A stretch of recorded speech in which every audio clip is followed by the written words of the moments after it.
In our latest videos, we had a look at making fire using an 18th century style tinderbox and making accessories for it, such as char cloth and brimstone matches. Links to those videos will be in the description. Once you have your fire, you want to put it to best use. And one of the best uses for fire is barbecue. In today's video, we're going to look at the best way of lighting charcoal for a barbecue on a backpacking trip. There are different ways of lighting charcoal. Some charcoal comes chemically treated, so you only have to put a match to it. Sometimes people will use lighter fluid of one form or another to ignite it that way. But probably the best way of doing it is using something like this, a charcoal chimney, where coal is put into one end, fire lighters are put underneath, and a convection current will light all the coals beautifully, and then the coals are tipped in. Now, a commercially available one like this is great, but it's enormous, so you wouldn't want to take this on a backpacking trip. What we're going to do today is actually make one that is very compact, very lightweight, and suitable for a small amount of coal. It'll transport the coal in, it'll light the coal, and it will give you the opportunity to cook a small meal on a small portable barbecue. So what we're going to make it out of are two things. This tin here and that one there. A couple of other bits too, but basically what you have here is a small coffee can and another tin of the same diameter, but much shorter.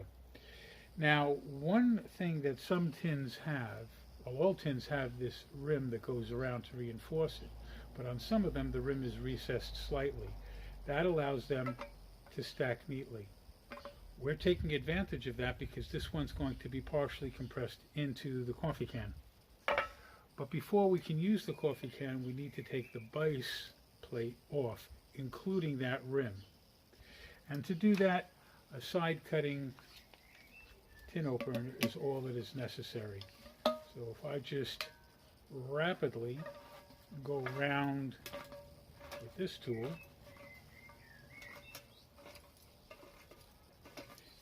it will take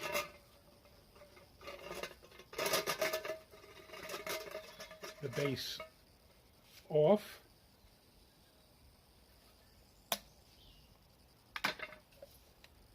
and having removed that, I have one little sharp edge there, so I'm just going to smooth that down, and there we go. And now if I take this tin, which is smaller and which has that recessed bit, that will fit in there very nicely, and it won't take too much to compress this in. But next we have to work on this tin. The small tin will form the base of the charcoal chimney. This portion here by the recessed side will have a series of holes put into it to allow heat from the fire lighters to ignite the coal. Also, we'll be putting holes around the side, but we don't do that until after the two tins are compressed. This drill bit here, which is designed to make a 22mm hole, which I'm not going to be making, is enough for me to puncture this and do that manually, making a series of small holes. And these are going to be my pilot holes, so I'm going to space them apart, and we're going to just create a pattern.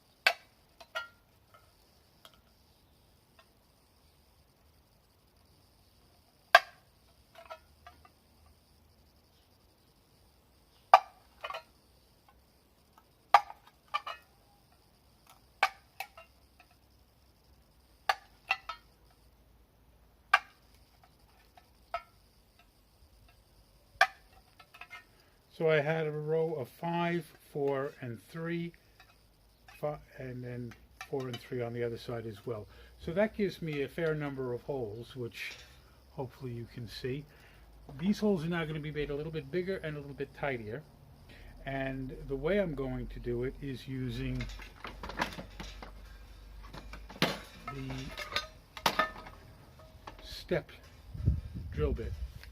Now, this is a great way of making holes of the size that we want in metal, and we're just going to go in a little bit with them because the tip obviously fits into these little holes that I've just made. So I've got my pilots, and now we'll just make them a little bit bigger.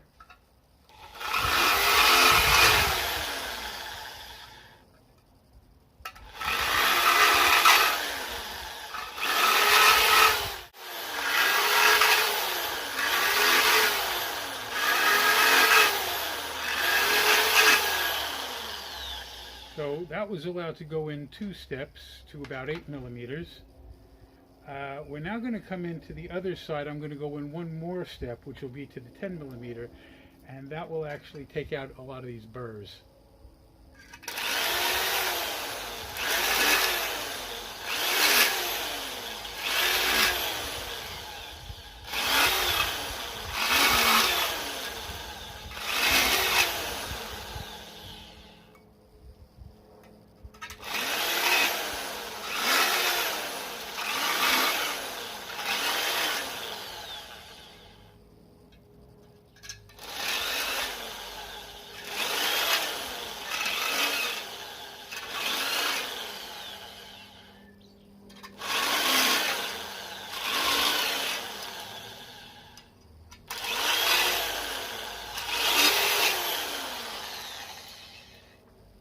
And that has given us a nice series of holes. So when we have our fire lighter in here, it will burn and the flames will be able to come up into the main burn chamber where the charcoal will be. Now, when we put this together, we want a good compression fit, but it doesn't have to go in very deep. 1/4 of an inch, 3/4 of a centimeter, something like that. A good way of getting it done well is with a couple of pieces of scrap wood, 1 on either side, and a compression clamp. So once we've put our 2 tins together between pieces of wood inside of our compression clamp, it becomes very easy with just a couple of squeezes to lock them together. If we take this off, pull that down, our bottom tin is now inside partially of the top tin. So take that off, we can see inside, and we're almost good to go. The next step is to put a hole in the middle of this and add an L bracket. Doesn't have to be dead middle, but middle-ish. So just using our puncturing tool, we've made a little hole. There is my L bracket, and what I'm going to do is use a pop rivet gun to attach it. As this is the easiest way to put them together. But before I squeeze in my rivet, I am going to take a small washer and put that on the inside of the rivet because it does make it stronger and last longer, and that's always a good thing with something we're making. So once we fit our washer in, it's just a case of squeeze the pop rivet gun.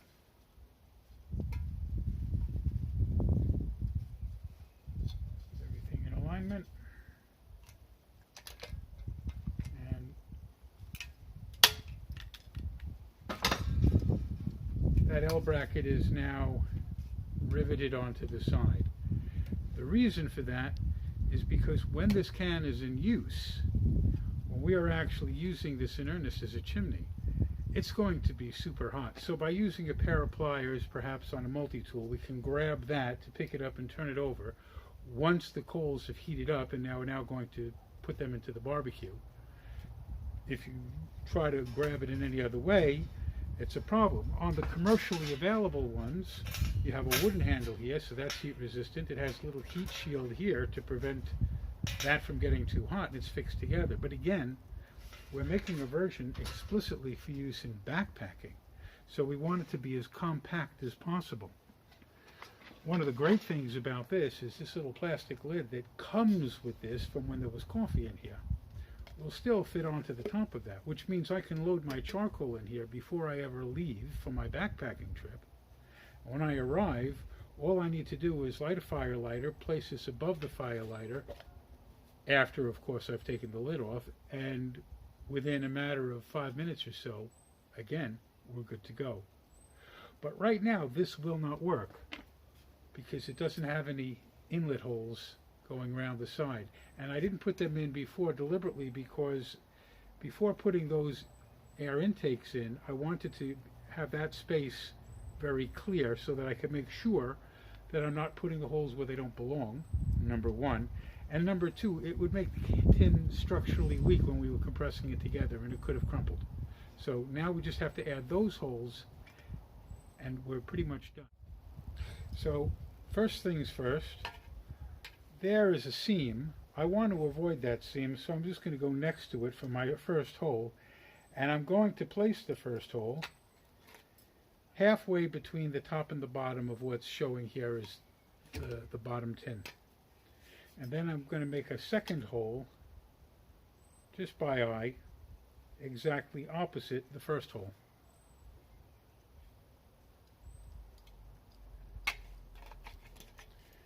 And now that I've got those two holes, we're going to make two more at 90 degrees to each, so that we have 4 holes in opposition to one another.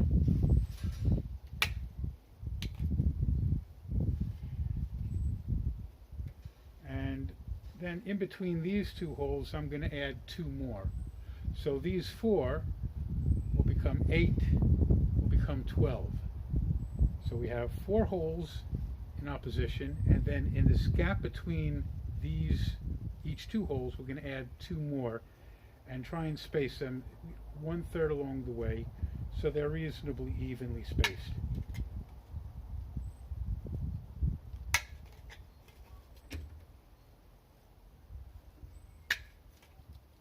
If it's not 100% exact, don't panic. The air that will be taken in the air intake will not care. But if you can do a reasonably neat job, it will generally work out better. And as you can see, it's not taking very long. I now have my 12 initial holes, and now it's time to make them a little bit bigger.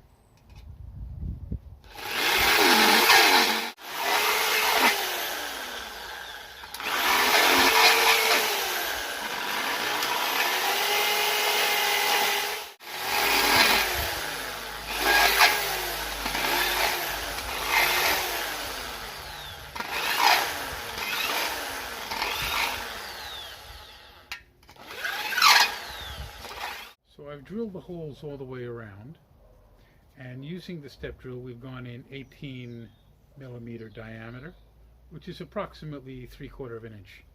So as you can see, there's plenty of ventilation there. There's also plenty of burrs on the inside, so the next thing is to get a round file and just deburr this a little bit. So using a small rat tail file, we're going to go in and quickly deburr these holes. Having removed the burrs, it's done. Except it still needs to be burned in. One of the things you'll notice is that the inside of the bottom tin is white. There's a bit of a coating on the inside of the other tin, and of course there's paint and so forth. And the the paint on the outside is so you can see what's on the inside when it's new. The coating on the inside is to protect the tin from the food contained within. It prevents things like rust and other contamination to occur. It's good for the food, but when you burn it, it does give off toxic fumes. So until you've burned it at least once so that you can burn all the things that are going to turn into toxic fumes away, I mean, after the first burn, it'll be fine. Maybe do it twice if you want to be doubly sure. But once that's done, then this is ready to go. And again, you have your little piece here to grab onto with your multi-tool. That will hold a reasonable quantity of charcoal. The original contents was designed to hold 180 grams of coffee. It's slightly smaller now because this is recessed into it, but you're still going to hold a fair old amount of charcoal. I've got my full fist in there, and if you imagine something with space around it, so you'll have a ball of charcoal about yay big, which for a small individual backpacking barbecue is sufficient. Now, since this was a coffee can and came with a plastic lid, I can fill this with charcoal before I go and put the lid on. And because I drink this coffee regularly, I have spares of these, and I can put one on the bottom as well. And that means I could put my firelighter in here. It also means that any soot or dirt that's contained within here will be separated from my backpack. As you can see, this is not particularly large. It's quite small, it's quite compact. This will not be an issue in a backpack. The handle is just a small rounded piece of metal that protrudes out just a tad. And again, that's enough easily for you to control this with a multi-tool.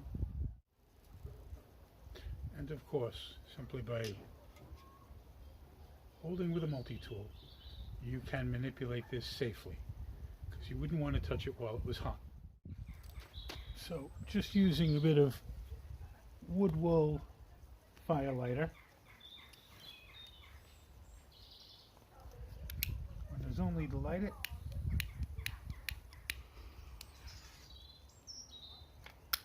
and place chimney atop it. At first it produces quite a bit of smoke, but once it burns in, the smoke will disappear as the coals start burning properly.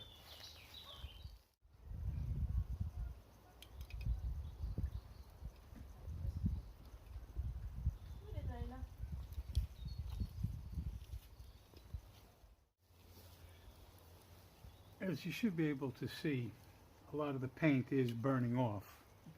This is quite normal for the first time you use it. As I say, burning it in once or perhaps twice is ideal. And in fact, on this particular occasion,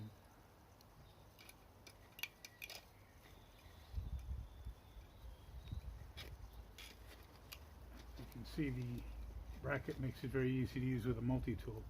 On this particular occasion, it being its first burning in, I'm going to allow the coals to burn out completely inside the tin.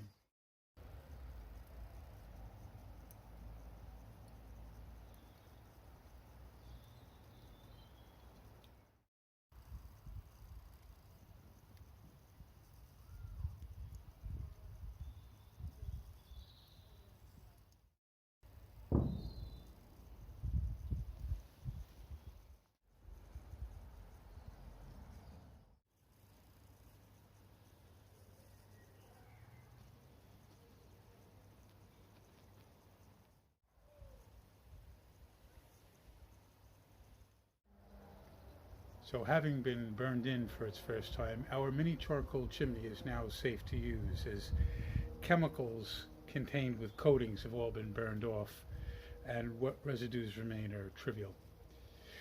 The very much smaller cousin to the very much larger domestic one, this of course not being useful for backpacking, this ideal. I hope you enjoyed the presentation, and as always, if you liked it, hit like, please share, please subscribe. Hope to see you soon.